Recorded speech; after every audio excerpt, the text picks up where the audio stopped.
Зголемен е бројот на хоспитализирани средношколци на инфективното оделение, кои се затруле со сендвич од сендвичара во близина на Штипско средно училиште. Вчера ново оделение се примени уште 2, од кои едниот пациент е пуштен на домашно лекување.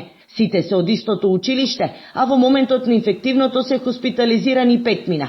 Уште 10 се во дневна болница. Сите се во стабилна состојба, информираат од инфективното оделение. За да се утврди вистинскиот извор на труење, штипските епидемиолози при Центарот за јавно здравје зедоа примероци од инкриминираната храна за лабораториско испитување и брисеви од работните површини.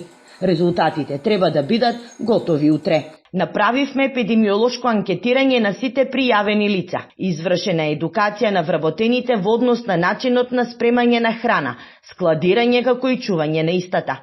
Дополнително се дадени предлог мерки и земени се брисеви од вработените. Направени и вонреден санитарен преглед и земени се мостри од храна за испитување. Вели во телефонски разговор Светлана Живкова, епидемиолог во Штипскиот центар за јавно здравје. По наредба на инспекцијските служби на АХВ и Државниот здравствен инспекторат, сендвичарата е времено затворена, се до добивање на официјалните резултати.